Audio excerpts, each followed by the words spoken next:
مجھے سخت چڑ ہے عمل سے، پتہ نہیں خود کو کیا سمجھتی ہیں، مغرور چڑیل نہ ہو تو۔ اگر میری عمل سے شادی ہو گئی تو مطلب میری زندگی بالکل ختم۔ ہادی نے اپنا مستقبل سوچتے ہوئے کہا۔ یار ایک آئیڈیا ہے میرے پاس، حدیث نے بظاہر بڑی سنجیدگی سے سوچتے ہوئے کہا، اور ہادی فوراً سے پہلے اس کی طرف متوجہ ہوا تھا۔ اسے تو بس عمل سے جان چھڑوانی تھی۔ یار ہم ان لوگوں سے رابطہ کرتے ہیں نا، وہ جو کہتے ہیں محبوب آپ کے قدموں میں، چیلنجنگ پروجیکٹس ہوتے ہیں ان لوگوں کے۔ آئی تھنک کوئی تویز وغیرہ دیں گے تو عمل کو گھول کر پلا دیں گے، پھر دیکھنا عمل کیسے تیری فرما بردار بنتی، صبح و شام ہادی ہادی کرے گی۔ حدید اپنی ہنسی کو ضبط کرتا ہوا بولتا جا رہا تھا، جبکہ ہادی کا چہرہ غصے سے لال ٹماٹر ہو رہا تھا۔ ہادی نے پاس پڑا کشن اٹھا کر اسے زور سے دے مارا۔ تب جا کر حدید کی زبان کو بریک لگا اور بڑی فکر مندی سے پوچھنے لگا، کیا ہوا ہادی، آئیڈیا اچھا نہیں لگا؟ اپنی بات کہتے ہی حدید نے اپنی کب سے رکی ہوئی ہنسی بحال کی۔ کمینے، یہاں میری قربانی ہونے جا رہی ہے اور تو ہے کہ میرا مذاق اڑا رہا ہے۔ مجھے تیرے پاس آنا ہی نہیں چاہیے تھا۔ تم سب آپس میں ملے ہوئے ہو، میں جا رہا ہوں، اور خبردار شام کو اگر تو میرا تماشا دیکھنے کو آیا۔ ہادی اسے غصے سے کہتے ہوئے رونے والی شکل بنا کر صوفے سے اٹھ کر جانے لگا، جب حدید نے اس کی بازو پکڑ کر اسے دوبارہ بٹھایا۔ اچھا سوری، اب کچھ نہیں کہوں گا، چلو تمہارے گھر چلتے ہیں، حدید نے سنجیدہ ہوتے ہوئے کہا۔ مجھے نہیں جانا۔ تو سمجھ کیوں نہیں رہا؟ مجھے اس سے شادی نہیں کرنی، وہ مجھے بہت ٹیز کرتی ہے۔ اب کہ ہادی نے بے بسی سے حدید کی طرف دیکھتے ہوئے کہا۔ تمہیں پتا تھا نا کہ تمہاری شادی ایک نہ ایک دن عمل سے ہی ہونی ہے۔ تیرے ڈیڈ اٹھتے بیٹھتے تجھے سناتے تھے عمل ہی اس گھر کی بہو بنے گی، اور پھر 3 سال پہلے تیرے ڈیڈ نے عمل کو تیرے نام کی رنگ پہنا کر منگنی بھی کی تھی۔ پھر اب ان سب چیزوں کا فائدہ؟ ابراہیم انکل عمل کو اپنی بیٹی سمجھتے ہیں، اور اگر تم انکار کرو گے تو تم انکل کو جانتے ہی ہو، تم انہیں کبھی بھی انکار نہیں کر سکتے۔ ہادی اب پلیز میری بات مان لے، کوئی سین کریٹ نہ کر، اور اچھے بیٹوں کی طرح اپنے ڈیڈ کی بات مان، کل کو تو خود ہی انکل کے فیصلے کو سہرائے گا۔ وہ بہت قابل ہے ہادی، وقت کے ساتھ ساتھ بدل جائے گی۔ حدید نے اسے سمجھانے کی پوری کوشش کی۔ ہاں وہ قابل ہے، میں ہی ناقابل قبول ہوں اس کے لیے، ہادی نے سر جھٹکتے ہوئے کہا۔ ہادی تم فضول کی ضد کر رہے ہو اور اس ضد کا کوئی نتیجہ نہیں نکلنے والا، چلو اٹھو، انکل تمہارا انتظار کر رہے ہیں۔ ہادی آگے سے کچھ نہیں بولا، بس خاموشی سے سر جھٹکتے ہوئے باہر چلے گیا۔ حدید نے شکر ادا کیا۔ ہادی کا یہ عمل اس بات کی دلیل تھا کہ اسے بات کچھ سمجھ آ گئی ہیں۔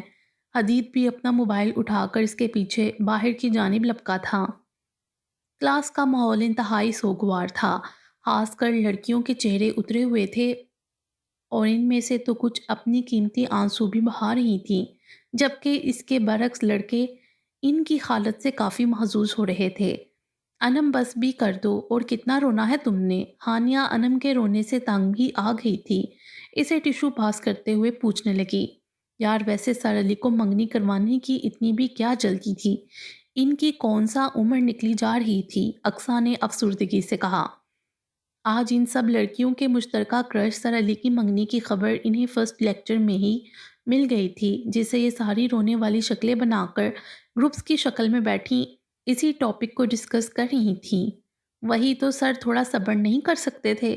کم از کم ہماری ایف ایس سی پوری ہونے دیتے، جب ہم کالج سے چلے جاتے، پھر جس سے مرضی کرتے شادی، انم نے اپنی آنکھیں صاف کرتے ہوئے کہا۔ تبھی احسن وہاں پر انم کی کلاس لگانے کی غرض سے آیا۔ آنیہ یار کچھ جلنے کی سمیل نہیں آ رہی تمہیں؟ احسن نے معصوم سی شکل بنا کر بظاہر ہانیہ کو دیکھتے ہوئے کہا، لیکن اس کا اشارہ جس طرف تھا وہ بخوبی سمجھ گئی تھی، اور 1 منٹ کی دیر لگائے بغیر دوسری طرف سے جواب آیا تھا، ہانیہ اپنے اس چوزے ہمسائے کو سمجھا لو، اپنی شکل لے کر یہاں سے دفع ہو جائے۔ انم نے انتہائی غصے سے احسن کو گھورتے ہوئے کہا۔ ہانیہ تم بھی اپنی اس چھپکلی دوست کو سمجھا دو کہ میں اس سے نہیں تم سے بات کر رہا ہوں۔ احسن نے بھی اسے آنکھیں دکھاتے ہوئے کہا۔ تمہاری اتنی ہمت، تم نے مجھے چھپکلی کہا؟ کبھی آئینے میں اپنی شکل دیکھی ہے؟ بڑے آئے انم مرزا کو چھپکلی کہنے والے۔ وہ تو اس کے چھپکلی کے القاب پر ہی چڑھ گئی تھی۔ انم ڈیک سے اٹھ کر احسن کے سامنے آن کھڑی ہو گئی تھی۔ آپ چھپکلی کو چھپکلی نہیں کہیں گے تو پھر کیا کہیں؟ اردو میں نہیں پسند تو انگلش میں کہہ دوں گا تمہیں لیزرڈ۔ اب خوش احسن نے طنزیہ ہنستے ہوئے کہا، تمہیں تو چوزا نہیں بندر کہنا چاہیے تھا مجھے، سر کا چمچا نہ ہو تو۔ انم کہاں پیچھے رہنے والی تھی؟ تمہاری اتنی ہمت، ہانیہ اپنی دوست کو سمجھا لو۔ ہانیہ نے احسن کی بات بیچ میں ہی روک دی تھی۔ Both of you shut up, stop this nonsense, you people are crazy, kindly show me some maturity. Class میں ہوتی کھیکی کو ہانیہ کے غصے بڑی آواز نے روکا تھا۔ اب احسن کی زبان کو بھی بریک لگ گئی تھی اور انم کی زبان کو بھی۔ ہانیہ انم کی طرف غصے سے دیکھتے ہوئے راستے میں کھڑے احسن کو بازو سے سائڈ پر دھکیلتے ہوئے باہر نکل گئی تھی۔ ہانیہ کو ان دونوں کا یوں بچوں کی طرح لڑنا شدید برا لگتا تھا۔ وہ دونوں طرف سے ہی پستی تھی، ایک طرف اس کی بیسٹ فرینڈ انم تھی اور دوسری طرف احسن، جس سے وہ چاہ کر بھی ناراض نہیں ہو سکتی۔ حدید اور ہادی دونوں ایک ہی گاڑی میں ابراہیم ہاؤس آئے تھے۔ ہادی آتے ہی سیدھا اپنے کمرے میں چلا گیا تھا، جبکہ حدید ابراہیم صاحب کے پاس گیا تھا، جو کہ لان میں ہی تھے اور ملازمین کو انتظامات وغیرہ سمجھا رہے تھے۔ حدید ابراہیم صاحب کے پاس گیا اور انہیں سلام کیا۔ ابراہیم صاحب بڑے پرجوش انداز میں حدید سے گلے ملے تھے اور اس کا حال دریافت کیا تھا۔ ہاں تو بیٹا، ہادی کی طبیعت کچھ صاف ہوئی یا نہیں؟ ابراہیم صاحب نے پریقین انداز میں حدید کی طرف دیکھتے ہوئے کہا۔ ہر بار کی طرح انہیں حدید پر پورا بھروسہ تھا۔ حدید ہادی کی نسبت کافی سمجھدار تھا، اس لیے ہادی کو منانے کا ذمہ آج تک حدید کا ہی تھا، اور حدید ابراہیم صاحب کو ہادی کی طرح عزیز تھا۔ جی انکل، آپ فکر نہ کریں، وہ آپ کی بات سے انکار نہیں کرے گا۔ لیکن انکل، سب کچھ اتنا جلدی؟ ابھی تو عمل کی بھی ہاؤس جاب چل رہی ہیں اور ہادی کا بھی 1 سال رہتا ہے۔ مجھے کچھ سمجھ نہیں آ رہا۔ Is everything okay? Hadid نے اسے تسلی دیتے ہوئے بے یقینی سے پوچھا۔ ہاں بیٹا، سب ٹھیک ہے، بس حالات ہی کچھ ایسے ہو گئے تھے کہ مجھے یہ سب اتنی جلدی کرنا پڑا۔ چلو اندر چل کر بات کرتے ہیں۔ ابراہیم صاحب حدید کے کاندھے پر ہاتھ رکھتے ہوئے اسے اپنے ساتھ اندر لے گئے اور ساری بات بتانے لگے۔ شام کو 5 بجے عمل گھر واپس لوٹی تو گھر میں معمول سے ہٹ کر چہل پہل تھی۔ عمل کو لاؤنج میں کوئی نظر نہیں آیا تو وہ سیدھا اپنے کمرے میں آ گئی۔ اس نے اپنے کمرے کا دروازہ کھولا تو ٹھٹکی تھی۔ سائرہ اور طاہرہ بیگم دونوں ہی اس کے کمرے میں بیٹھی تھیں۔ ایک لڑکی ڈریسنگ ٹیبل کے پاس کھڑی اپنے بیگ سے میک اپ نکال کر ڈریسنگ پر رکھ رہی تھی۔ صوفے پر ایک خوبصورت سی گولڈن کلر میں لائٹ براؤن آمیزش کی انتہائی خوبصورت اور کامدار میکسی پڑی ہوئی تھی۔ جویلری باکسز، گولڈن ہیلز، عمل تو یہ سب دیکھ کر ہی حیران تھی جب سائرہ بیگم کی آواز پر ان کی طرف متوجہ ہوئی۔ عمل بیٹا، کہاں رہ گئی تھی؟ کب سے انتظار کر رہے ہیں تمہارا۔ اچھا آؤ اندر۔ سائرہ بیگم نے پیار سے عمل کے دائیں گال کو چھوا تھا۔ اس کے ہاتھ سے کتابیں اور بیگ لے کر اس لڑکی کو پکڑائیں اور اسے طاہرہ بیگم کے پاس بیڈ پر بٹھایا۔ عمل نے الجھی ہوئی نظروں سے ماں کو دیکھا تو انہوں نے بولنا شروع کیا۔ بیٹا، تمہارے انکل نے شام کو تمہارا اور ہادی کا نکاح رکھا ہے۔ تمہارے چاچو اور حماد آئے تھے پولیس کو لے کر تمہیں یہاں سے لینے۔ بھائی صاحب نے بہت سوچ سمجھ کر یہ فیصلہ لیا ہے۔ تم سمجھ رہی ہو نا؟ تمہیں حماد سے بچانے کا انہیں ایک یہی طریقہ بہتر لگا۔ صرف نکاح ہے عمل، رخصتی تمہاری اور ہادی کی پڑھائی مکمل ہونے کے بعد ہوگی۔ تمہیں کوئی اعتراض تو نہیں ہے نا بیٹا؟ طاہرہ بیگم نے اسے ساری صورتحال سے آگاہ کرتے ہوئے آخر میں مان سے پوچھا۔ عمل اس دن کے لیے تیار تھی، اسے پتا تھا ابراہیم صاحب اپنے وعدے کے بعد پکے تھے۔ اگر انہوں نے اسے بیٹی بنایا تھا تو وہ کبھی اسے اکیلا نہیں چھوڑیں گے۔ عمل اس نکاح سے صرف مطمئن تھی۔ عمل نے طاہرہ بیگم کی طرف دیکھتے ہوئے ہلکے سے سر اس بات میں ہلایا تو گویا وہ خوشی سے جھوم ہی اٹھیں۔ انہیں ہادی بے حد پسند تھا اپنی بیٹی کے لیے۔ سارہ بیگم نے بھی جھک کر عمل کی پیشانی چومی تھی اور بیوٹیشن کو اسے تیار کرنے کا کہہ کر باہر نکل گئیں۔ ان کے نکاح میں زیادہ تر مرد حضرات تھے۔ ابراہیم صاحب کے سارے کاروباری دوست ہی جمع تھے۔ مصطفیٰ صاحب بھی آئے تھے۔ نکاح کی تقریب بالکل سادگی سے رکھی گئی تھی۔ 2 دن بعد جمعہ تھا، اس لیے ابراہیم صاحب کا ارادہ جمعے کے دن دھوم دھام سے نکاح کو سیلیبریٹ کرنے کا تھا۔ اسی وجہ سے چند معزز لوگوں کی ہمراہی میں نکاح رکھا تھا۔ مغرب کی نماز کے بعد نکاح کی سنت کا آغاز ہوا۔ عمل کو سائرہ بیگم نے لا کر ہادی کے سامنے والے صوفے پر بٹھایا عمل نے گولڈن نیٹ کے دوپٹے سے گھونگھٹ کیا ہوا تھا اور وہ اس وقت کسی پرستان کی شہزادی معلوم ہو رہی تھی، نازک سی، خوبصورت سی۔ وہ بہت دلکش لگ رہی تھی۔ ہادی نے وائٹ ڈیزائنر سوٹ پہنا ہوا تھا جس کے اوپر خوبصورتی سے ویسٹ کوٹ پہنے، اپنے بال کو جیل سے سیٹ کیے، وہ سادگی میں بھی بہت خوبصورت اور جاذب لگ رہا تھا۔ اپنی بری آنکھوں میں ہفکی لیے وہ ابراہیم صاحب سے کسی نہ کسی موضوع پر بات کرتے ہوئے حدید کو گھور رہا تھا۔ حدید نے بھی آج بلیک کلر کی ڈیزائنر شلوار قمیض پہنی ہوئی تھی جس میں وہ نظر لگ جانے کی حد تک خوبصورت لگ رہا تھا۔ اس نے بلیک کلر کی شلوار قمیض پہلی دفعہ پہنی تھی جو حدید کو سب سے مختلف اور مرکز توجہ بنا رہی تھی۔ دراصل ہادی اور حدید شلوار قمیض صرف عید کے دن نماز پڑھنے جاتے وقت ہی پہنا کرتے تھے، اس لیے ان دونوں پر آج سوٹ بہت جچ رہا تھا۔ نکاح خواہ نے سب سے پہلے عمل سے پوچھا تو عمل نے اپنا سر اٹھا کر ایک دفعہ اپنے سامنے بیٹھے لاپرواہ شخص کو دیکھا اور پھر ایک گہری سانس لیتے ہوئے دستخط کیے۔ عمل کو ہادی حماد سے تو ہر درجہ بہتر لگتا تھا۔ کم از کم ہادی حماد کی طرح دوسروں کا حق تو نہیں مارتا، بدتمیزی تو نہیں کرتا، شراب تو نہیں پیتا، عورتوں پر ہاتھ تو نہیں اٹھاتا تھا، کسی سے ناجائز تعلقات تو نہیں بناتا تھا، اس کی جائیداد کا لالچ تو نہیں رکھتا تھا نا۔ اور ایک اور سب سے بڑی وجہ، ہادی عمل کی محبت، اس کی پسند بھی تو تھا جو بدگمانیوں کی دھن میں چھپی ہوئی تھی۔ جبکہ اس دوران ہادی ایسے لا تعلقی سے بیٹھا رہا جیسے کسی اور کے نکاح میں آیا ہو۔ ہادی نے عمل کو ایک دفعہ بھی نہیں دیکھا تھا، جیسے ڈر ہو کہ اسے دیکھے گا تو پتھر کا ہو جائے گا، اس لیے لا تعلقی سے ادھر ادھر دیکھتا رہا۔ 5 منٹ بعد مولوی صاحب نے ہادی سے پوچھا تو ہادی نے بغیر تاثر چہرے کے 3 دفعہ قبول ہے کہا اور نکاح نامے پر دستخط کیے۔ ہادی کو اس وقت عمل سے شدید چڑ ہو رہی تھی۔ اسے عمل انتہا کی ڈرامے باز لگ رہی تھی جو اسے نفرت کرتے ہوئے اس سے شادی کر رہی تھی، صرف اور صرف اس کے ڈیڈ کی نظر میں اچھا بننے کے لیے۔ نکاح کے بعد ہر طرف مبارکباد کا شور بلند ہوا۔ سب سے پہلے حدید نے ہی ہادی کو گرم جوشی سے مبارکباد دی تھی اور اسے گلے لگایا تھا۔ وہ بہت خوش تھا، جبکہ سب کو اپنی طرف دیکھتے ہوئے ہادی نے بھی چہرے پر مسکراہٹ سجا لی تھی۔ ابراہیم صاحب نے سب سے پہلے عمل کی پیشانی چومی تھی اور اسے پیار سے اپنے ساتھ لگایا تھا، اس کے بعد پیار سے اسے واپس بٹھایا تھا اور پھر بڑی گرم جوشی سے ہادی سے ملتے ہوئے اس کی پیشانی چومی تھی اور ہادی کے دونوں ہاتھ اپنے ہاتھوں میں لے کر بڑے فخر سے ہادی کو کہہ رہے تھے، میرا شہزادہ بیٹا، تمہارا بہت بہت شکریہ، تم نے میرا مان رکھا، میرے کیے ہوئے وعدے کو پورا کر کے تم نے میرا دل جیت لیا ہے۔ I am proud of you my son، ہادی نے جواباً انہیں گلے لگایا تھا اور دھیرے سے ان کے کان میں کہا تھا، مائی پلیئر ڈیڈ۔ ہادی کو اپنے ڈیڈ کے الفاظ اور ان کا مان دیکھ کر اپنی دی ہوئی قربانی بہت چھوٹی لگنے لگی۔ سب مہمان کھانا کھانے ڈائننگ ہال میں چلے گئے، ہادی بھی انہی کے ساتھ چلے گیا۔ عمل نے اپنا گھونگھٹ اٹھایا ہوا تھا۔ عمل کا کھانا کھانے کو بالکل بھی موڈ نہیں تھا، اس لیے لاؤنج میں ہی چند مہمانوں اور طاہرہ بیگم کے ساتھ بیٹھی تھی اور ان سے ہلکی پھلکی گفتگو کر رہی تھی جب حدید عمل کے پاس صوفے پر اس سے کچھ فاصلے پر آ کر بیٹھا۔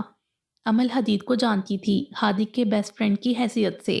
حدید نے عمل کو ایک خوبصورت سی گولڈ کی بریسلیٹ گفٹ کی اور وہ عمل سے آہستہ آواز میں کچھ گفتگو کر رہا تھا جسے ڈائننگ ہال میں بیٹھے ہادی نے گلاس وال سے صاف ملاحت فرمایا۔ ڈائننگ ہال میں گلاس وال سے لاؤنج کا منظر صاف نظر آتا تھا اور ہادی سے وہاں پر بیٹھنا مشکل ہو رہا تھا کہ آخر حدید عمل سے کیا بات کر رہا ہوگا۔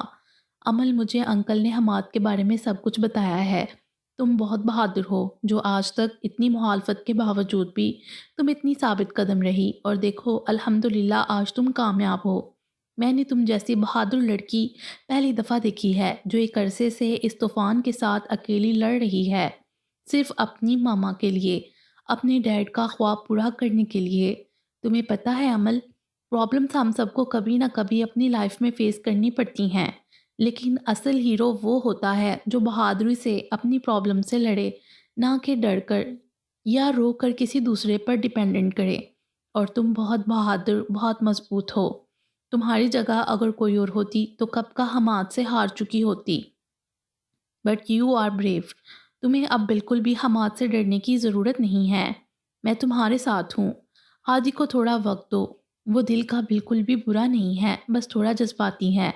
حدید نے بہت مدھم آواز میں ٹھہر ٹھہر کر الفاظ ادا کیے تھے۔ عمل کو اپنی ذات کا حادثہ ہمیشہ ہی کسی دوسرے کے منہ سے سننا بہت برا لگتا تھا، لیکن آج حدید کے لہجے کی نرمی اپنائیت نے اسے تھوڑا حیران کیا تھا، اور وہ یک ٹک اسے دیکھ رہی تھی۔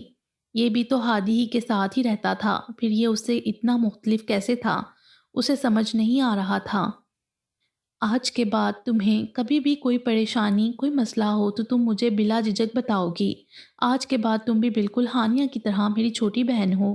حدید نے اپنی باتوں سے اس کی آنکھوں میں امڑ آنے والے سیلاب دکھا تھا، تو وہ دھیرے سے مسکرایا تھا اور بات بدلنے کی غرض سے بولا، تم سب لڑکیاں اتنا روتی کیوں ہو؟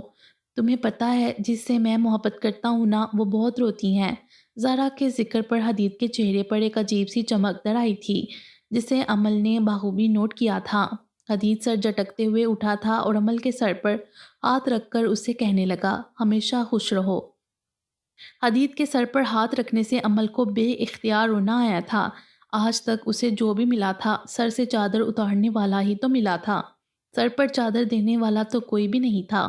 لیکن حدید کے اتنے پیار سے بات کرنے، بالکل بڑے بھائیوں کی طرح سمجھانے پر، اسے اپنی بہن کہنے پر عمل کے آنسو آنکھوں سے نکلنے کے لیے بے تاب تھے۔ سر درد کا بہانہ بنا کر وہ اپنے کمرے میں آئی تھی اور اپنا چہرہ دونوں ہاتھوں میں گرائے بے اختیار روئی تھی۔ حدید ہادی کے ساتھ والی چیئر پر آ کر بیٹھا تو ہادی، جو کب سے بے سکون تھا، اسے دیکھتے ہی فوراً ہی دبے دبے غصے میں پوچھنے لگا، کمینے، تو کیا پٹیاں پڑھا رہا تھا میری بیوی کو؟ واہ ہادی واہ، ابھی تھوڑی دیر پہلے تو تو شادی کرنے کو تیار نہیں تھا، اور اب میری بیوی؟ تو ابھی سے بدل گیا؟ چہ چہ، حدید نے بظاہر ٹیبل پر بیٹھے سب لوگوں کو دیکھتے ہوئے ہلکی سی سرگوشی کے انداز میں کہا، میں تو ایسے ہی پوچھ رہا تھا، مجھے کیا، جو مرضی کہو تم۔ ہادی نے فوراً ہی کندھے اچکائے۔ ویسے میں اسے سمجھا رہا تھا کہ ہادی کے ساتھ بہت پیار سے بات کیا کرے، اسے بالکل بھی کوئی لڑائی نہ کرے، اس کی عزت کرے، اسے شکایت کا کوئی موقع نہ دے۔ حدید نے اپنی پلیٹ میں کباب رکھتے ہوئے، گلاس میں پانی ڈالتے ہوئے مصروف سے انداز میں کہا، تم سچ کہہ رہے ہو نا؟ ہادی نے بات کی تصدیق کرنی چاہی۔ آف کورس یار، حدید نے پر اعتمادی سے کہتے ہوئے کندھے اچکائے۔ اس کی بات کا یقین کرتے ہوئے ہادی بھی پرسکون ہو کر کھانا کھانے لگا۔ آج کا ایک لمبا اور تھکا دینے والا دن گزر گیا تھا۔ رات کا اندھیرا ہر سو پھیلا ہوا تھا۔ ابراہیم ہاؤس بھی اس وقت پورے اندھیرے میں ڈوبا ہوا تھا۔ اسٹڈی روم میں مدھم سی روشنی پھیلی ہوئی تھی۔ چیئر پر بیٹھے ابراہیم صاحب اپنے سامنے رکھی ڈائری کے صفحے پلٹ رہے تھے اور اس میں کچھ لکھ رہے تھے۔ لکھنے کے بعد انہوں نے اپنی ڈائری بند کی اور اپنی چیئر پر نیم دراز ہوتے ہوئے اپنی آنکھیں موند لیں۔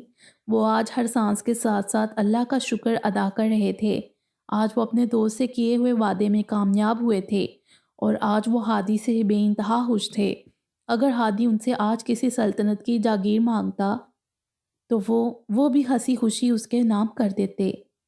ماضی: عمل کے ڈیڈ عبد الرحمن صاحب دو بھائی تھے۔ ان سے چھوٹے اصغر علی، جن کا ایک ہی بیٹا حماد تھا، اور باپ کے بے جہاں لاڈ پیار نے اسے بگاڑ رکھا تھا۔ دنیا کی ہر برائی میں حماد ملوث ہوتا تھا۔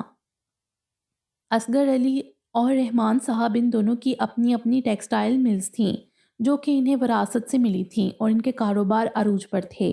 عبد الرحمن صاحب اور ابراہیم صاحب دونوں بزنس میں پارٹنرز تھے۔ عبد الرحمن صاحب دو ٹرسٹ فاؤنڈیشنز کے مالک بھی تھے۔ اس کے علاوہ بھی ان کی کافی جاگیر تھی اسلام آباد میں۔ وہ اپنے بھائی سے زیادہ دولت کے مالک تھے۔ عبد الرحمن صاحب انتہائی خدا ترس انسان تھے۔ وہ مظلوموں کو ان کا حق دلوانے کے لیے ہر حد تک گئے۔ ان کی انتھک محنتوں ہی کی بدولت ان کی فاؤنڈیشنز بہترین فاؤنڈیشنز میں شمار ہونے لگیں اور بہت جلد مقبول ہوئیں۔ انہیں غیر ملکی سپورٹ بھی حاصل ہونے لگی، جس سے انہوں نے اپنی فاؤنڈیشن میں مزید ڈپارٹمنٹس بنائے اور ان کے ادارے ایک قابل اعتماد اداروں میں شمار ہونے لگے۔ ابراہیم صاحب اور عبد الرحمن صاحب کی بہت گہری دوستی تھی۔ عمل اور ہادی کا بچپن اکٹھے گزرا تھا۔ عید کے دن عبد الرحمن صاحب کے گھر ان کے بھائی اصغر علی اپنی فیملی کے ساتھ آئے ہوئے تھے۔ تب اصغر علی نے باتوں باتوں میں ہی اپنے 8 سالہ حماد کے لیے 5 سال کی عمل کا رشتہ مانگا تھا۔ اس وقت تو حماد بھی ایک خوبصورت سا بچہ تھا۔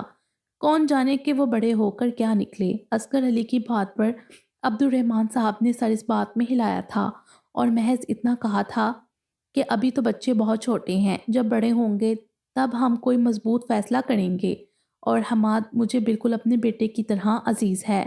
یہ محض ایک مختصر جواب تھا عبد الرحمن صاحب کا، جسے ان کے بھائی اصغر علی نے بھرپور رضامندی تصور کیا۔ عبد الرحمن صاحب عمل کو ڈاکٹر بنانا چاہتے تھے۔ عمل پڑھائی میں بہت شارپ تھی۔ وہ اکلوتی تھی اپنے باپ کی لاڈلی۔ اسکول سے فارغ ہو کر وہ اکثر اپنے ڈیڈ کے ساتھ فاؤنڈیشنز میں جایا کرتی تھی، جہاں پر دنیا سے تنگ غریبوں مظلوموں کو دیکھ کر عمل کے دل میں ہمدردی کے جذبات امڑ آتے۔ وہ اپنی عمر سے کافی سمجھدار تھی۔ ہادی اور عمل ایک ہی اسکول میں پڑھتے تھے۔ ہادی کی حدید سے دوستی 9th کلاس سے سٹارٹ ہوئی تھی۔ اس سے پہلے وہ ہر جگہ عمل کے ساتھ ہوتا۔ عمل ہادی سے 3 کلاسز پیچھے تھی۔ ہادی 8ویں جماعت میں تھا اور عمل 5ویں میں۔ ہادی اپنی کلاس کا غیر سنجیدہ، شرارتی پوزیشن ہولڈر اسٹوڈنٹ تھا۔ ہادی کسی پر بھی اعتبار نہیں کرتا تھا۔ 9th کلاس میں جب حدید کا نیو ایڈمیشن ہوا تو شروع میں ان دونوں کی بہت لڑائی ہوتی تھی۔ ہادی کے لیے اپنی ٹیچر کا کسی اور اسٹوڈنٹ کو اپنی جتنی اہمیت دینا برداشت نہیں ہو رہا تھا، مگر آہستہ آہستہ لڑائیوں کی جگہ مصالحت پسندی نے لی اور پھر گہری دوستی نے، ایسی دوستی جس نے ان کو ابھی تک جوڑے رکھا تھا۔ ہادی عمل کو اسکول میں بھی نہیں بخشتا تھا، چھوٹی موٹی شرارتوں سے ہمیشہ اس کے ناک میں دم کر کے رکھتا تھا۔ عمل کو ہادی جیسی شرارتی بچوں سے بہت ڈر لگتا تھا۔ جب بھی ابراہیم صاحب ان کے گھر آتے وہ اگلا پچھلا سارا شکایتی پروگرام انہیں بتاتی، جس سے ہادی کی شامت آتی۔ عبد الرحمن صاحب نے جہاں بے شمار عزت کمائی، اس راستے میں ان کے بے شمار دشمن بھی تھے۔ وہ انہی میں سے کسی دشمن کے عتاب کا نشانہ بن کر اس دنیا سے چل بسے تھے۔ ابراہیم صاحب اور عبد الرحمن صاحب دونوں سوموار کی صبح کورٹ کے باہر کھڑے تھے۔ وہ دونوں یہاں پر ایک بے گناہ شخص کے قتل کے مقدمے کے سلسلے میں آئے تھے۔ قاتل کوئی سیاسی پارٹی سے تعلق رکھتا تھا اور انتہائی طاقتور لوگ تھے، لیکن عبد الرحمن صاحب واقعی اللہ کے بندے تھے۔ وہ کسی سے نہیں ڈرتے تھے۔ وہ اس دنیا میں آئے ہی مظلوموں کی مدد کرنے تھے، ان کے مسیحا تھے۔ سوموار کی یہ صبح بہت سوگوار تھی۔ وہ دونوں اپنی گاڑی کے باہر کھڑے مقتول کی فیملی کا انتظار کر رہے تھے۔ ماحول میں ایک جس زدہ سی گرمی تھی۔ پرندے آج چہچہا نہیں رہے تھے، بس اداسی سے درختوں کی ڈالوں پر بیٹھے تھے۔ ماحول میں ایک دم ہی 3 فائر کی زوردار آواز گونجی تھی، جس نے ماحول میں موجود خاموشی کو توڑا تھا۔ ہر طرف ایک دم شور مچ گیا تھا۔ یقیناً نشانہ لگانے والا کوئی بہت پروفیشنل تھا، جس نے بڑی مہارت سے اپنا کام کیا اور ایک لمحے میں وہاں سے غائب ہوا تھا۔ زمین پر لوگوں کا مسیحا نڈال سا گر پڑا تھا۔ وہ تینوں فائر ان کا سینہ چیرتے ہوئے باہر نکلے تھے۔ ابراہیم صاحب ششت سے اپنے جان سے عزیز دوست کو اپنی سانسوں سے لڑتے ہوئے دیکھ رہے تھے۔ 1 منٹ کی بھی دیر کیے بغیر انہیں گاڑی میں ڈالا تھا اور ہاسپٹل کے لیے روانہ ہوئے تھے، لیکن شاید ان کے پاس اتنا وقت نہیں تھا۔ گاڑی کی بیک سیٹ پر ابراہیم صاحب نے ان کا سر اپنی گود میں رکھا ہوا تھا۔ ان کا ہاتھ مضبوطی سے تھامے وہ بار بار انہیں تسلی دے رہے تھے کہ وہ انہیں کچھ نہیں ہونے دیں گے، وہ ہمت نہ ہاریں۔ عبد الرحمن صاحب کی سانس اٹک رہی تھی۔ انہوں نے اپنی نیموار آنکھوں سے ابراہیم صاحب کو دیکھتے ہوئے اپنے لب ہلاتے ہوئے وہ کچھ کہہ رہے تھے۔ ابراہیم صاحب نے اپنا کان ان کے ہونٹوں کے قریب کیے اور ان کے الفاظ سمجھنے کی کوشش کرنے لگے۔ عمل کو رونے نہ دینا، اس کا خیال رکھنا، اسے ڈاکٹر ہی بنانا، اسے اپنے پاس رکھنا۔ ایک دم آواز آنا بند ہوئی تھی۔ ابراہیم صاحب نے اپنا سر اٹھا کر دیکھا تھا۔ ان کے لب ساکت ہو چکے تھے، آنکھیں بند تھیں، وہ اس دنیا سے جا چکے تھے۔ ابراہیم صاحب نے قرب سے آنکھیں بند کی تھیں۔ ساری رات بادل اسلام آباد میں خوب برسے تھے، جس سے ایک دلکش اور خوبصورت صبح کا آغاز ہوا تھا۔ ہر طرف ٹھنڈی ہوا چل رہی تھی جو ایک خوشگوار سا ماحول بنائے ہوئے تھی۔ ایسی ہی ایک نکھری صبح مصطفیٰ ہاؤس میں بھی اتری تھی۔ ڈائننگ ٹیبل پر گھر کے مکین بیٹھے مزیدار ناشتے سے لطف اندوز ہو رہے تھے۔ ہانیہ یونیفارم میں کالج کے لیے تیار بیٹھی ناشتہ کر رہی تھی۔ آج اس کی پہلی کلاس فری تھی، اس لیے اسے تھوڑا لیٹ کالج جانا تھا، تو وہ سکون سے ناشتہ کر رہی تھی۔ پرپل کلر کی ٹی شرٹ ساتھ میں وائٹ پینٹ میں ملبوس حدید ہانیہ کے ساتھ والی چیئر پر بیٹھا ناشتہ کر رہا تھا۔ وہ یونیورسٹی جاتے ہوئے موسٹلی ٹی شرٹ پہنا کرتا تھا، جبکہ وہ کبھی کبھار آفس جاتے ہوئے فل فارم ڈریسنگ میں ہی جایا کرتا تھا۔ ایز اے باس، ہانیہ نے ماحول میں موجود خاموشی کو توڑا۔ موم، میں آج کالج سے جلدی آ جاؤں گی اور آپ کے ساتھ ہادی بھائی کے گھر جاؤں گی۔ آپ لنچ پر انوائٹڈ ہیں نا؟ مجھے بھی ساتھ لے کر جائیے گا۔ مجھے تو امل آپی کو دیکھنے کا اتنا دل کر رہا ہے کہ میرے بس میں ہو تو ابھی اڑ کر چلی جاؤں، ہانیہ نے ایکسائٹمنٹ سے کہا تو مصطفیٰ صاحب مبہم سا مسکرائے تھے۔ اوکے، لیکن اگر تم لیٹ ہوئی تو میں چھوڑ کر چلی جاؤں گی، آسیہ بیگم نے اسے تنبیہ کرتے ہوئے کہا۔ موم، امل آپ پہ گولڈن ڈریس میں بہت پیاری لگ رہی تھیں، ہم بھی حدید بھائی کی دلہن کے لیے گولڈن ڈریس ہی لیں گے۔ بھائی، ہماری زارا آپی کون سا کسی سے کم ہے؟ ہانیہ نے جوش جوش میں زارا کا نام ہی لے لیا، جسے ساتھ بیٹھے حدید نے اپنا پاؤں زور سے اس کے پاؤں پر مارا تھا اور اسے گھور کر دیکھنے لگا، جس پر ہانیہ کرا کر رہ گئی۔ مصطفیٰ صاحب اور آسیہ بیگم بھی فوراً ہانیہ کی طرف متوجہ ہوئے تھے، جو اب گڑبڑا کر حدید کی طرف دیکھ رہی تھی اور سنبھلتے ہوئے بولی، ایکچولی میرا مطلب تھا کہ زارا آپی بھی تو اتنی پیاری ہے نا، اگر وہ بھی اپنی شادی میں گولڈن کلر پہنیں گی تو بہت پیاری لگیں گی، ہانیہ نے صفائی دیتے ہوئے کہا۔ ڈیڈ، آپ کو نہیں لگتا کہ اب موم مہمان نوازی بھولتی جا رہی ہیں؟ حدید نے بات بدلتے ہوئے اپنے ڈیڈ کی طرف دیکھتے ہوئے کہا۔ کیوں، اب میں نے کیا کیا ہے؟ کس کی شان میں گستاخی کی ہے؟ آسیہ بیگم نے اپنے آئی برو اٹھاتے ہوئے حیرانگی سے حدید کو دیکھا، جو مہمانوں کے نام سے ہی بھاگتا تھا اور آج مہمان نوازی کی باتیں کر رہا تھا۔ سٹرینج۔ ہانیہ نے بھی مشکوک سی نظروں سے حدید کو دیکھتے ہوئے آملیٹ کا ٹکڑا منہ میں رکھا۔ موم، پہلے تو عائشہ آنٹی کے گھر کوئی بھی گیسٹ آتا تھا تو آپ اسے لنچ یا ڈنر پر انوائٹ کرتی تھیں، اور ان کی بھانجی کو فیصل آباد سے آئے ہوئے 3 ہفتے ہو چکے ہیں، آپ نے اسے ایک دفعہ بھی انوائٹ نہیں کیا۔ دیٹس ناٹ فیئر، حدید نے تھوڑی خفگی سے کہتے ہوئے اپنے آملیٹ کا لاسٹ پیس منہ میں رکھا۔ حدید کی بات سن کر تو ہانیہ سے اپنی ہنسی کنٹرول کرنا مشکل ہو رہی تھی اور دل ہی دل میں داد دینے لگی، واہ حدید بھائی واہ، کیسے کیسے بہانے ڈھونڈتے ہیں آپ آپی سے ملنے کے۔ محبت ہے بھائی، محبت۔ جی موم، بھائی بالکل ٹھیک کہہ رہے ہیں، دیٹس ناٹ فیئر، ہانیہ نے بھی حدید کی طرف دیکھتے ہوئے اسے چھیڑنے والے انداز میں لیکن بظاہر خفگی سے کہا۔ بات تو بالکل ٹھیک ہے بچوں کی، بیگم آپ کو خیال رکھنا چاہیے۔ مصطفیٰ نے بھی ان کی بات کی تقلید کی۔ میں تو بالکل ہی بھول گئی تھی، کل ہادی کی سیلیبریشن سے فارغ ہو جائیں پھر میں خود جا کر انوائٹ کر کے آؤں گی، آسیہ بیگم نے اپنی غلطی پر تھوڑا جھنجھلاتے ہوئے کہا۔ گڈ، حدید محظوظ ہوا تھا اپنی موم کے جواب پر۔ ویسے موم، امل آپی کی کوئی بہن نہیں ہے، میں تو ان کی شادی پر ہادی بھائی کو امل کی بہن بن کر خوب لوٹوں گی، ہادی بھائی سے موٹی موٹی رقم نکلواؤں گی، ہانیہ نے منصوبے بناتے ہوئے کہا۔ اوف ہانیہ، کتنی لالچی ہو تم، حدید نے اس کی طرف دیکھتے ہوئے اسے تھوڑی شرم دلانی چاہی۔ اس میں لالچ والی کون سی بات ہے؟ آج جا کر میں نے امل آپی سے دوستی کر لینی ہے، انہیں اپنی بہن بنا لینا ہے، ہادی بھائی کے خلاف امل آپی کو اپنی ٹیم میں شامل کروا لینا ہے اور ہادی بھائی سے سارے بدلے لینے ہیں۔ ہانیہ نے سب کو اپنے ارادوں سے آگاہ کیا اور ڈٹائی سے کندھے اچکائے۔ ہانیہ، تم پھر ایک لڑکو نن ثابت ہونے والی ہو مستقبل قریب میں، مصطفیٰ صاحب نے مسکراتے ہوئے کہا اور کافی پیتے حدید کی طرف اشارہ کیا۔ ہانیہ گلا کھنگار کر حدید کی طرف متوجہ ہوئی اور سامنے بیٹھی اپنی موم کی طرف دیکھتے ہوئے بولی، موم، ہم اب حدید بھائی کی بھی شادی کر دیتے ہیں نا، کس چیز کا انتظار ہے اب آپ کو؟ میری نظر میں ایک اتنی پیاری لڑکی ہیں۔ حدید شادی کے نام سے دور بھاگتا تھا، اس لیے اس ٹاپک کو ہانیہ نے مختلط سے انداز میں چھیڑا۔ کافی پیتے حدید کا ہاتھ 1 منٹ کے لیے رکا تھا اور نظریں ترچھی کر کے اپنے بائیں جانب بیٹھی ہانیہ کو دیکھا۔ ہاں، ایک پیاری سی لڑکی تو میری نظر میں بھی ہے، بس میں کسی اچھے موقع کی تلاش میں ہوں، آسیہ بیگم نے پرسوچ سے انداز میں کہا۔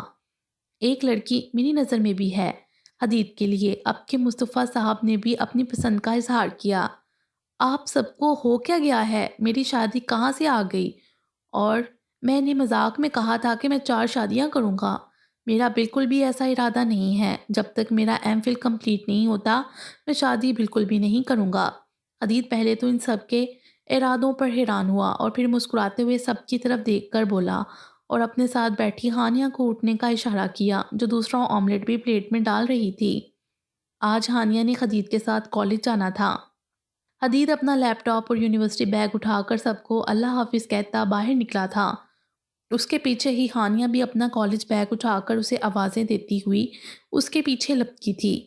آپ کا بیٹا اتنی آسانی سے قابو آنے والا نہیں ہے۔ اس نے ایم فل کے بعد بھی کوئی نہ کوئی بہانے ہی بنانے ہیں۔ آپ اس بارے میں بات کریں نا زارا کے لیے۔ آسیہ بیگم حدید کی بات سن کر بہت مایوس ہوئی تھیں کیونکہ اگر وہ کسی چیز سے انکار کرے تو کوئی بھی اسے اس کے لیے فورس نہیں کر سکتا تھا۔ ڈونٹ وری، مان جائے گا، آپ فی الحال اسے اس کے حال پر چھوڑ دیں، میں خود ہی اسے بات کر لوں گا، مصطفیٰ صاحب نے ڈائننگ ٹیبل سے اٹھتے ہوئے تسلی امیز لہجے میں کہا۔ ہادی گھر کے داخلی دروازے سے نکلا تو وہیں ٹھٹک کر رک گیا۔ سامنے لان میں ایک لڑکی جس نے ریڈ کلر کی فراک پہنی ہوئی تھی، ساتھ نیوی بلو ٹراؤزر، خوبصورت ریڈ فراک پر بلو کلر کا نفیس سا کام کیا ہوا تھا۔ ریڈ اور بلو رنگ کی آمیزش کا خوبصورت ریشمی دوپٹہ اپنے شانوں پر ڈالے، اپنے کالے لمبے بالوں کا ہیئر سٹائل بنائے، پیچھے سے اپنے بال کھلے چھوڑے ہوئے تھے جو کہ لان میں چلنے والی ٹھنڈی ہوا سے اڑ رہے تھے۔ کانوں میں گولڈ کے ٹاپس پہنے، ہاتھ میں خوبصورت گولڈ کا بریسلیٹ پہنے، ہونٹوں پر لائٹ ریڈ لپسٹک لگائے، یہ کوئی اور نہیں ہادی کی ایک دن کی منقوہہ امل فاطمہ تھی جو کہ اس وقت بے انتہا خوبصورت لگ رہی تھی۔ امل لان میں ٹہل رہی تھی اور ساتھ ساتھ اپنے موبائل میں ٹائپنگ پر مصروف تھی۔ ہادی اس کی طرف دیکھ کر ہلکا سا طنزیہ ہنسا تھا اور زیر لب بڑبڑایا تھا، ڈرامے کرنا تو کوئی امل فاطمہ سے سیکھے، اور سر جھٹکتا ہوا اپنی گاڑی کی طرف بڑھ گیا۔ وہ اپنی گاڑی میں بیٹھنے ہی لگا تھا جب سائرہ بیگم نے اسے پیچھے سے آواز دی، تب ہی امل بھی اس طرف متوجہ ہوئی تھی۔ ہادی، ناشتہ تو کر لو بیٹا، تمہارے ڈیڈ بلا رہے ہیں تمہیں، سارہ بیگم نے پریشانی سے اسے دیکھتے ہوئے کہا تھا۔ صبح صبح ہادی کے گنگنانے کی آواز گھر میں گونجا کرتی تھی اور آج وہ یوں خاموشی سے جا رہا تھا تو انہیں پریشانی ہوئی۔ نہیں موم، میرا موڈ نہیں ہے، میں حدید کے ساتھ کچھ کھا لوں گا۔ ڈونٹ وری، ہادی اپنی بات کہتے ہوئے گاڑی میں بیٹھ گیا، گاڑی گھر سے باہر نکالی اور یونیورسٹی کی راہ پر ڈال دی۔ اس کا دل ایک عجیب سی کیفیت میں گرا ہوا تھا، اسے کچھ بھی اچھا نہیں لگ رہا تھا، ایسا اس کے ساتھ پہلے کبھی نہیں ہوا تھا۔ اس نے اس سے نکاح تو کر لیا تھا، کیا وہ اسے نبھا پائے گا بھی یا نہیں؟ کمرے میں مدھم سی میوزک کی آواز گونج رہی تھی۔ زارا اسٹڈی ٹیبل پر بیٹھی ہاتھ میں پین پیپر پکڑے اس پر اسکیچ بنانے میں مصروف تھی۔ زارا کو سانگ سنتے ہوئے اسکیچ بنانا بہت پسند تھا، اس کی فیورٹ ہابی تھی۔ زارا کے گولڈن بال کھلے ہوئے تھے جو ہوا کے چلنے سے بار بار اس کے چہرے پر آ رہے تھے۔ زارا نے بلو کلر کا خوبصورت سا ڈھیلا ڈالا کرتا پہنا ہوا تھا جس کے اوپر خوبصورت سے چھوٹے چھوٹے ریڈ کلر کے شیشے لگے ہوئے تھے جس میں اس کی رنگت مزید چمک رہی تھی۔ اس کا ریڈ دوپٹہ بیڈ پر پڑا ہوا تھا، وہ بہت پھرتی سے اپنے ہاتھ چلا رہی تھی۔ موبائل جس پر اس نے سانگز لگائے ہوئے تھے وہ بھی ٹیبل پر اس کے پاس ہی پڑا تھا۔ اب زارا اپنے اسکیچ کی خوبصورت سی آنکھیں بنا رہی تھی۔ زارا نے خوبصورت سی شے کا اسکیچ بنایا تھا جس نے خوبصورت سا پنک کلر کا لمبا گھیرے دار فراک پہنا ہوا تھا جس کے ایک پاؤں میں پنک کلر کی ہیلز تھی اور دوسرا پاؤں جوتے سے خالی تھا۔ وہ اپنا فراک دونوں ہاتھوں میں پکڑے جیسے تیز تیز بھاگ رہی ہو اور پیچھے مڑ کر دیکھتی ہے۔ زارا بالکل اسی سین کا اسکیچ بنا رہی تھی، اس کی گردن ہلکی سی پیچھے مڑی ہوئی تھی، بائنی آنکھ میں آنسو صاف چمک رہا تھا، پریشانی اس کے چہرے سے جھلک رہی تھی۔ اب زارا اس کے پیچھے کھڑے شہزادے کا اسکیچ بنا رہی تھی جس کے ہاتھ میں جوتے کا دوسرا پاؤں تھا۔ زارا نے شہزادے کا پورا اسکیچ ریڈی کر لیا تھا، اب اس کی آنکھیں بنانے لگی تو ایک پل کو زارا کے پھرتی سے کام کرتے ہاتھ رکے تھے۔ زارا نے اپنی آنکھیں بند کی تھیں، دل کی کیفیت کچھ عجیب سی ہو گئی تھی، نڈال سی، بے دم سی، اسے سمجھ نہ آیا۔ موبائل میں سانگ چینج ہوا تھا جو کہ حدید کی آواز میں تھا۔ زارا کو اپنا دل اس آواز کے سحر میں قید ہوتا محسوس ہوا۔ زہرا نے بے یقینی سے اپنی آنکھیں کھول کر ٹیبل پر پڑے اپنے موبائل کو دیکھا جس سے اس کی سحر زدہ آواز برآمد ہو رہی تھی۔ یہ میرے پاس کہاں سے آیا؟ زہرا نے بے اختیار سوچا۔ اس نے کل احسن سے فیصل مسجد کی پکس اور ویڈیوز لی تھیں جو انہوں نے وہاں پر بنائی تھیں، جس میں احسن نے اسے وہ سانگ بھی سینڈ کیے جو اس نے حدید کی آواز میں ریکارڈ کیے تھے۔ اس کی آواز۔ زارا نے آنکھیں دوبارہ بند کی۔ He has a magical voice who can make anyone crazy easily۔ زارا کے دل نے اعتراف کیا۔ زارا مسکراتی ہوئی سیدھی ہو کر بیٹھی تھی اور اپنا اسکیچ آگے رکھا۔ اب زارا شہزادے کی آنکھیں بنا رہی تھی جو کہ گرے کلر کی تھی۔ زارا نے بہت دل سے اپنا اسکیچ پورا کیا اور اسے ایک نظر اپنے سامنے کر کے دیکھا جس میں گرے آنکھوں والا شہزادہ ہاتھ میں سینڈل کی سٹریپ پکڑے کھڑا شہزادی کو دیکھ رہا ہے اور شہزادی نے اپنا فراک دونوں ہاتھوں میں تھام رکھا ہے اور اپنی گردن موڑ کر پریشانی سے اپنے پیچھے کھڑے شہزادے کو دیکھتی ہے۔ آنسو ہنوز شہزادی کی بائنی آنکھ سے بہہ رہا تھا۔ وہ کسی ماہر اسکیچر کا اسکیچ معلوم ہوتا تھا۔ زہرا نے فخریہ اسے ایک نظر دیکھا اور اپنی ڈائری میں رکھ دیا جہاں پر ایسے بہت سے اسکیچز پڑے تھے۔ زارا نے اپنا موبائل پکڑا اور اس میں واٹس ایپ پر احسن کی چیٹ کھول کر ان باکس چیک کرنے لگی۔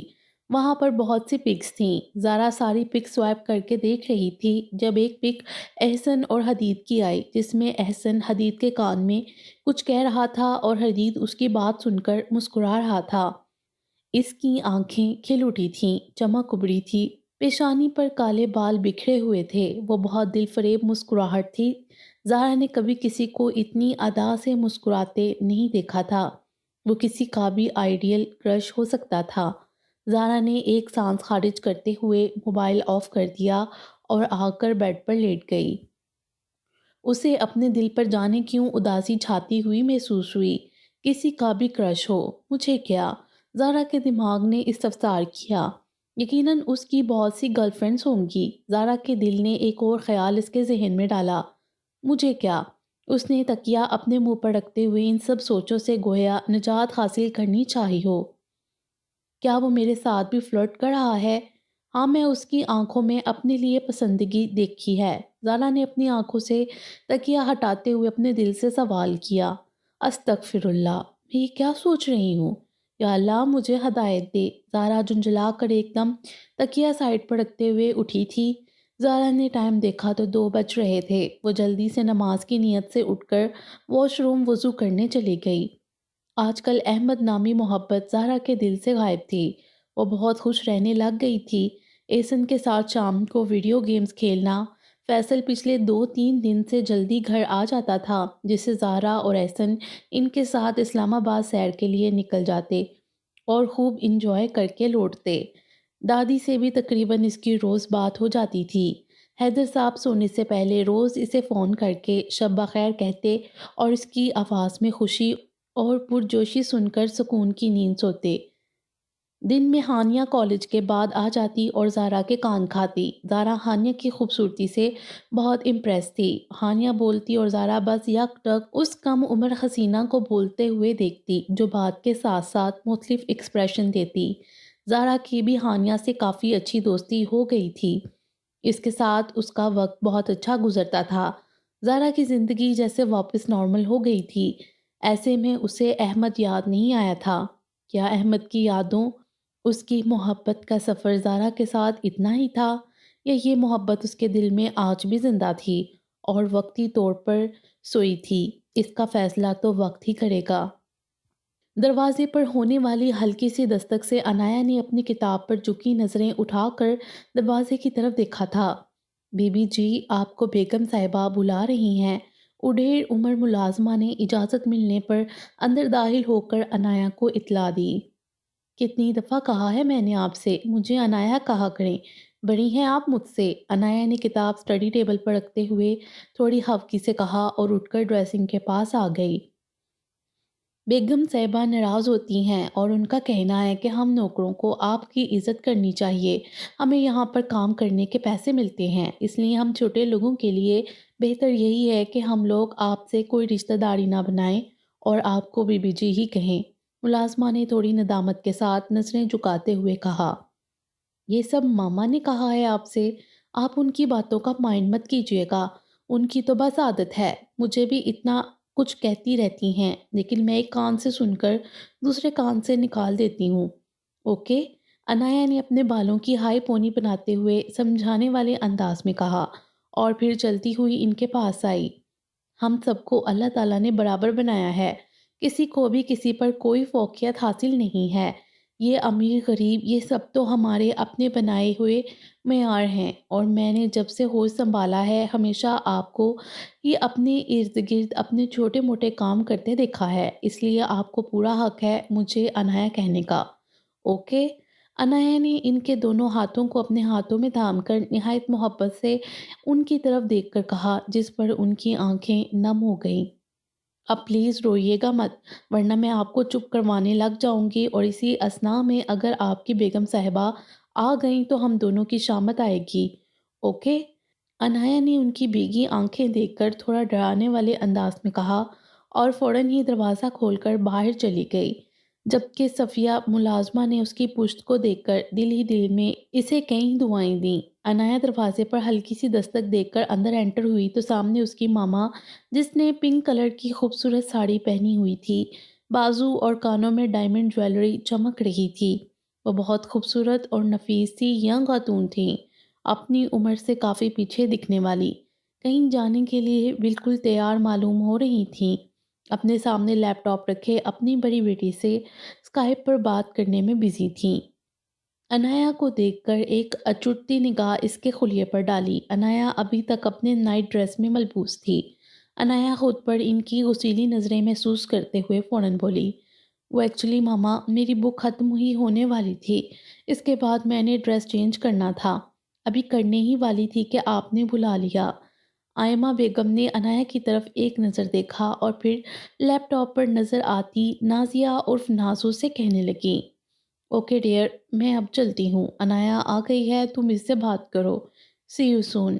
آئمہ بیگم ایک بوتیک کی مالکہ تھی، اس کا سارا دن گھر سے باہر اپنے شوق میں مطلب بوتیک میں گزرتا تھا۔ وہ نازو کو بائے بول کر جانے لگیں تو انایا بھی ان کے گلے لگ کر انہیں بائے بولنے لگی، جس کے جواب میں وہ مسکراتے ہوئے اسے دیکھ کر باہر چلی گئیں۔ آئمہ بیگم کی دو ہی بیٹیاں تھیں، سب سے بڑی نازیہ اور دوسری انایا۔ نازیہ کی شادی اس کی پسند سے حارث کے ساتھ ہوئی تھی اسلام آباد۔ اس کا 5 سال کا بیٹا تھا امان۔ نازیہ کے سسرال والے کراچی میں رہتے تھے۔ حارث انجینئر تھا اور اس کی جاب اسلام آباد میں تھی۔ اسلام آباد میں حارث کا چھوٹا بھائی حمزہ بھی انہی کے ساتھ رہتا تھا، جس کی ہاؤس جاب کا لاسٹ سال چل رہا تھا۔ آئمہ بیگم کو اپنی دونوں بیٹیاں بہت پیاری تھیں، مگر وہ انایا کی اس قدر خدا ترسی والی فطرت سے کبھی کبھی اکتا جاتی تھیں، چڑ جاتی تھیں، جبکہ نازیہ بالکل اپنی ماں کی طرح ماڈرن اور خوبصورت تھی۔ یہی وجہ تھی کہ وہ اپنی بڑی بیٹی سے زیادہ اٹیچ تھیں۔ انایا بھاگتی ہوئی بیڈ پر آ کر بیٹھی اور لیپ ٹاپ اٹھا کر اپنی گود میں رکھا۔ السلام علیکم مس نازیہ، حارث کیسی ہیں آپ؟ انایا نے پرجوشی سے پوچھا۔ میں بالکل ٹھیک، میری انائی کیسی ہے؟ نازیہ نے بھی پرجوشی سے پوچھا۔ نازیہ اور انایا دونوں ہو بہو ایک جیسی تھیں، بس نازیہ ہر وقت تیار رہتی جبکہ انایا صرف تب ہی تیار ہوتی جب کہیں آنا جانا ہوتا۔ انایا نازیہ کی نسبت کم فیشنیبل تھی۔ میں بھی ٹھیک، یہ بتاؤ میرا شہزادہ کیا کر رہا ہے؟ انایا نے بے تابی سے نازیہ کے پیچھے نظر آتے لاؤنج میں جھانکتے ہوئے پوچھا۔ اپنے چاچو کے ساتھ گیا ہے باہر، بس ابھی آنے ہی والا ہے، نازو نے اس کے بچپنے کو دیکھ کر مسکراتے ہوئے کہا۔ ایک تو اس کے چاچو نے بگاڑ کر رکھ دیا ہے ہمارے ایمان کو، جب فون کرو ایمان کو لے کر باہر نکلا ہوتا ہے، اور تم بھی کچھ نہیں کہتی، انایا نے غصے سے کہا۔ اس میں بگاڑنے والی کیا بات ہے؟ امان تو دیوانہ ہے حمزہ کا، ہر وقت اس کے ساتھ رہتا ہے، اور تمہیں پتہ ہے جب حمزہ ہاسپٹل جاتا ہے تو پیچھے سے بہت اداس ہو جاتا ہے۔ ہاں ویسے بھی بچے جوکروں کو دیکھ کر خوش رہتے ہیں، انایا نے تبصرہ کیا۔ انایا، تمہیں میرا اتنا ہینڈسم دیور جوکر کہاں سے لگتا ہے؟ نازو نے آبرو اٹھا کر اسے دیکھا۔ چھوڑو انہیں تو، اب اگر میں نے کچھ کہا تو تم پھر کہو گی کہ میں نے ڈاکٹر حمزہ کی شان میں گستاخی کر دی۔ یہ بتاؤ حارث بھائی کیسی ہیں؟ چکر ہی لگا لو تم لوگ راول پنڈی کا۔ انایا نے پہلی بات ناک سے مکھی اڑانے والے انداز میں اور دوسری تھوڑی اداسی سے کہی۔ اب تم ہاں کرو تو میں اگلے دن ہی راولپنڈی آ جاؤں، کب سے تمہیں منا رہی ہوں حمزہ کے لیے، مگر تم ہو کے مانتی ہی نہیں۔ نازو نے اس کی طرف دیکھتے ہوئے اپنی بات دہرائی۔ پلیز نازو، اب پھر سے میرا اور ڈاکٹر حمزہ کی شادی کا قصہ لے کر نہ بیٹھ جانا۔ تم نے اپنی پسند سے شادی کی تھی، میں بھی اپنی پسند سے شادی کروں گی۔ That's final. انایا نے گویا بات ہی ختم کی ہو۔ انایا، تمہارے حارث بھائی بھی یہی چاہتے ہیں۔ حمزہ بہت اچھا ہے، تم دونوں پرفیکٹ کپل ہو گئے، تم بہت خوش رہو گی اس کے ساتھ۔ نازو نے اسے سمجھانے کی ناکام کوشش کی، لیکن میں تو ایسا کچھ نہیں چاہتی، اور مجھے تمہیں یہ بھی بتانا تھا کہ میں کسی اور کو پسند کرتی ہوں۔ تم پلیز ماما کو میرے اور حمزہ کے بارے میں پکا کرنا چھوڑو، انایا نے اسے اطلاع کرتے ہوئے کہا۔ اچھا، ایسا کون ہے خوش نصیب جسے انایا میڈم پسند کرتی ہیں؟ مجھے بھی بتاؤ، نازیہ نے تجسس سے پوچھا۔ ابھی نہیں، لڑکا تھوڑا ضدی بھی ہے اور غصے والا بھی، پہلے میں اس کو راضی کر لوں پھر تمہیں بتاؤں گی۔ نازیہ اس کی بات سن کر اسے مزید تفصیلات پوچھنے کا ارادہ رکھتی تھیں کہ اتنے میں ہی باہر حمزہ کی گاڑی کا ہارن بجا، جسے انایا نے بھی بخوبی سنا اور بغیر نازیہ کی کوئی بات سنے اللہ حافظ کہہ کر کال کاٹ دی، جبکہ نازیہ ہکا بکا سی اسکرین کو دیکھنے لگی۔ ارسلان گھر لوٹا تو اس کا استقبال گھر میں موجود سناٹے نے کیا۔ لاؤنج خاموش پڑا تھا، دادی کا کمرہ بھی خالی تھا۔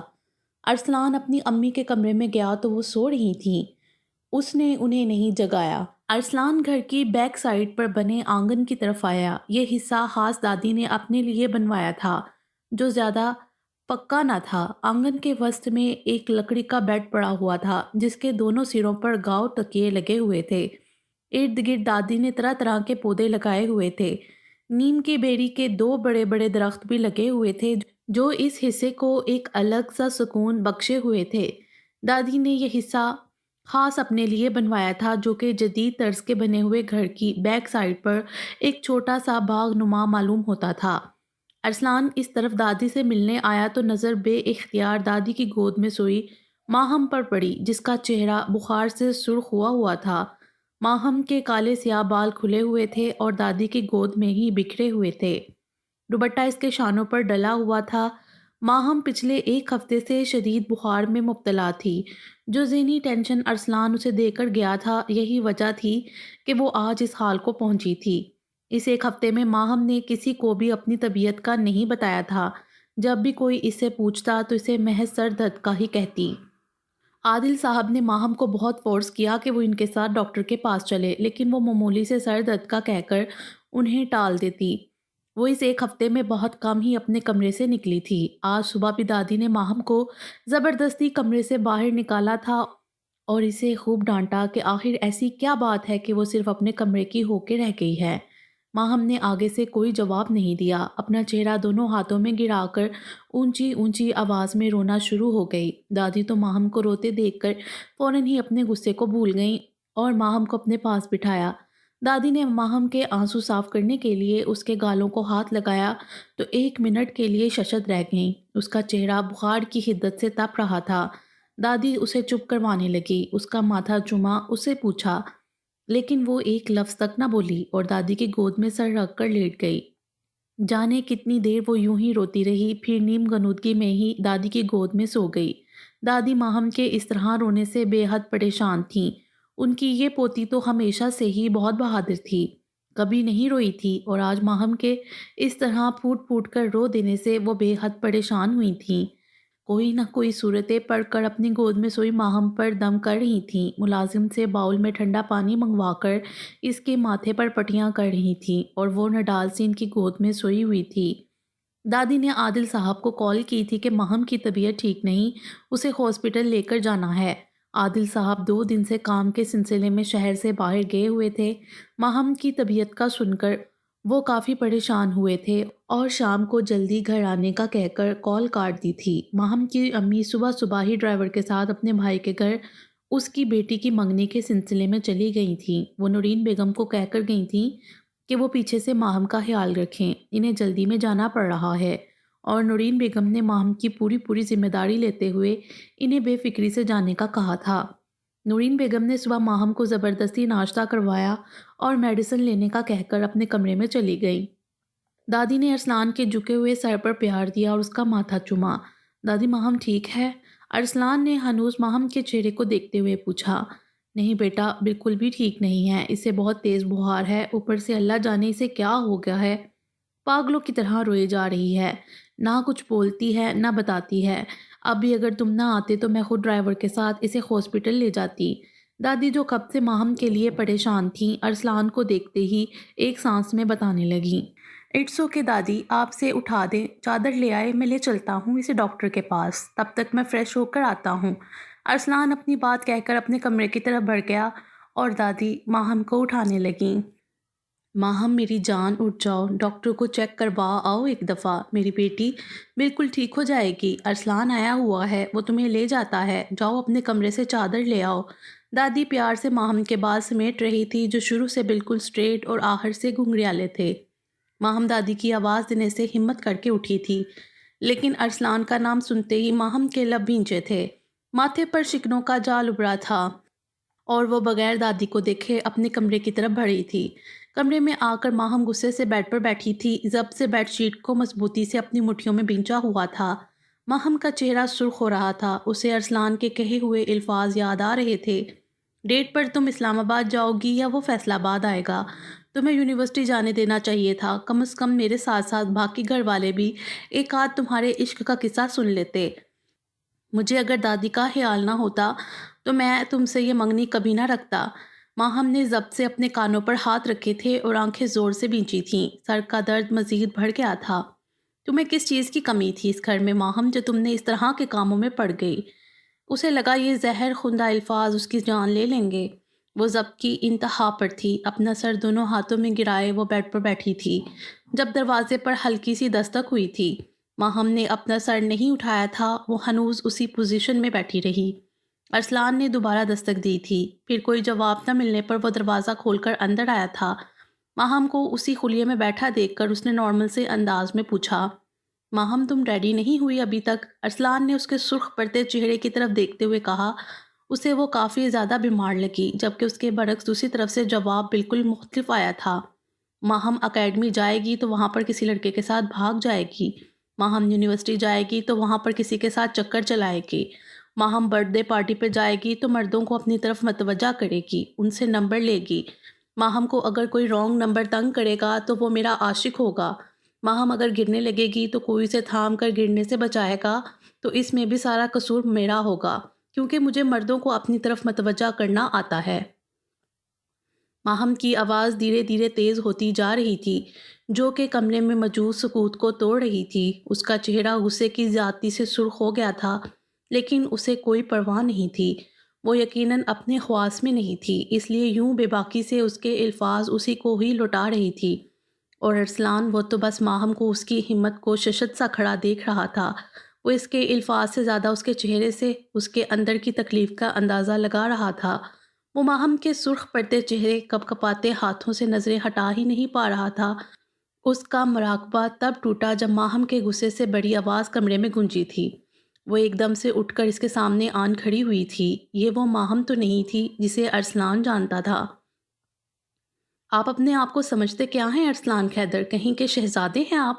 اس دنیا میں صرف آپ ہی ایک باکردار انسان ہیں، باقی تو سب گرے ہوئے ہیں، بلکہ بے حیا ہیں ماہم عادل کی طرح۔ انف از انف ماہم، مائنڈ یور لینگویج۔ ارسلان کو اس کے یوں چلانے پر اور اپنے آپ کو بے حیا کہنے پر بے تحاشا غصہ آیا تھا، اس لیے جواباً وہ بھی اونچی آواز میں اسے وارن کر گیا تھا۔ لیکن ماہم عادل پر آج ارسلان کے غصے کا کوئی فرق نہیں پڑا تھا۔ وہ ہنوز اسی پوزیشن میں کھڑی اسے گھور رہی تھی۔ کیوں، کیا ہوا؟ تعریف پسند نہیں آئی میری؟ اس دن مجھے بھی آپ کے منہ سے اپنی تعریف پسند نہیں آئی تھی۔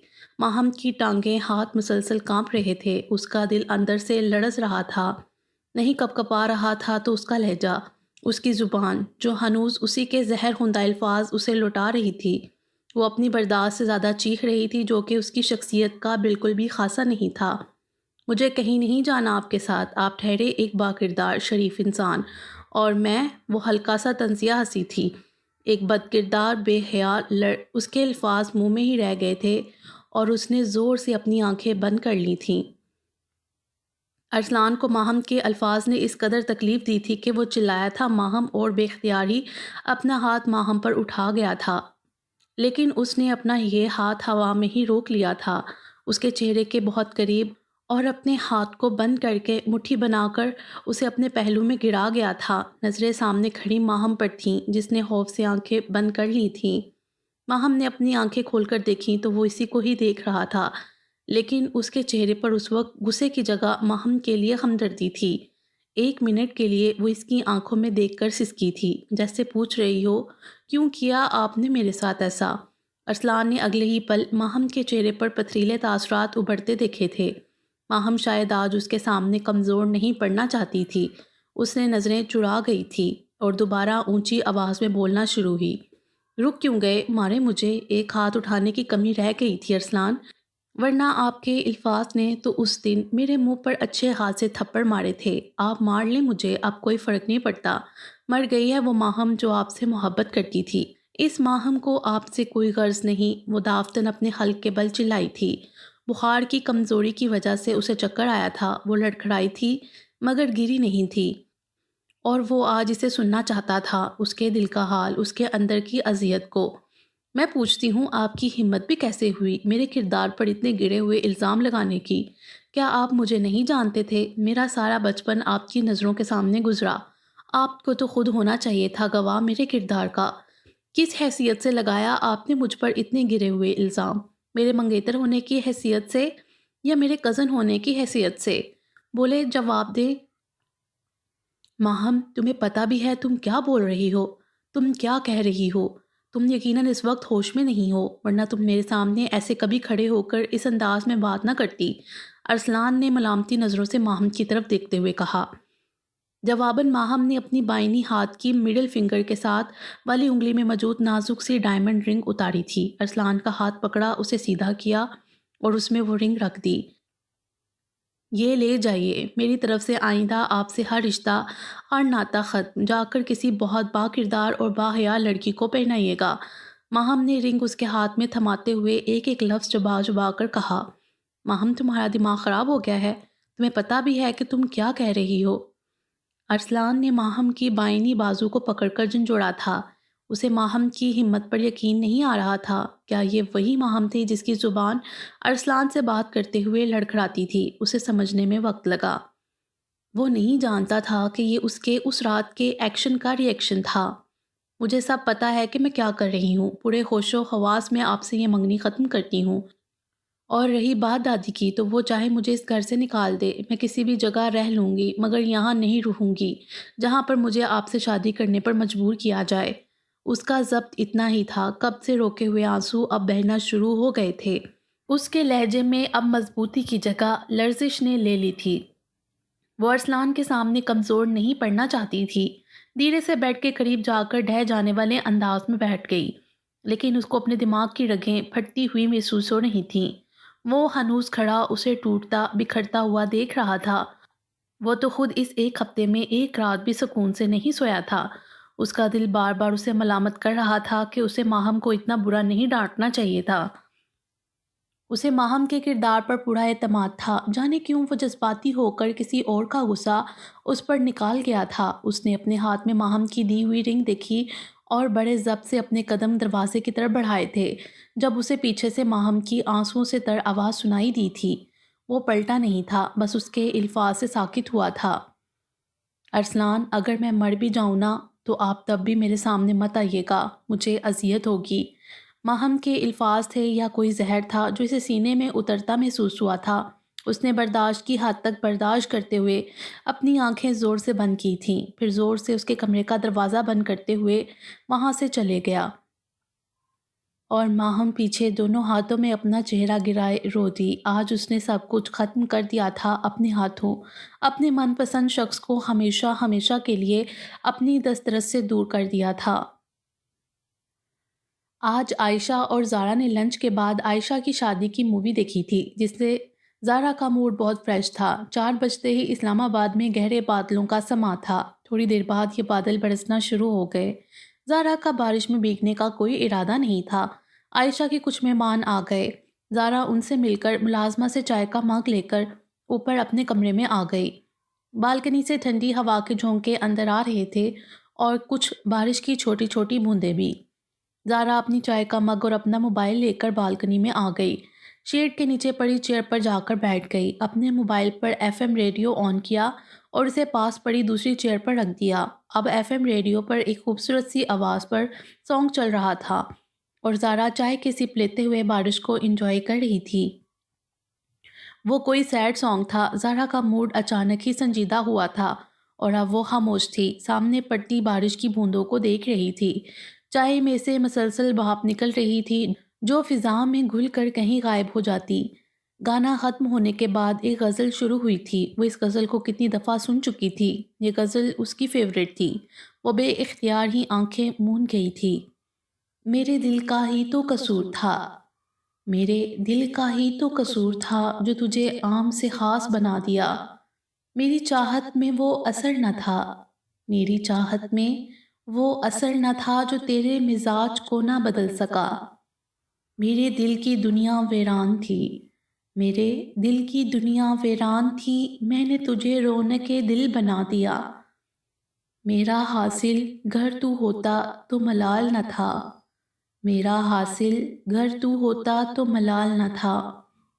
تو میرا بن جاتا تو تیرا کیا جاتا، میری جانے جاں تو تو سراب تھا، میری جانے جاں تو تو سراب تھا، مجھے یوں ہی صحرا میں تیرا گما ہوا۔ میری پسند تھی یا سبب زوال تھا مہر، جو مجھے سب کی نظروں میں گرا گیا۔ باقی انشاءاللہ اگلی ویڈیو میں۔ امید ہے آپ کو یہ ویڈیو پسند آئی ہوگی۔ ہمارے چینل کو سبسکرائب کریں اور بیل آئیکن کو پریس کر دیں ہمارے چینل کی لیٹسٹ اپڈیٹس حاصل کرنے کے لیے۔ شکریہ۔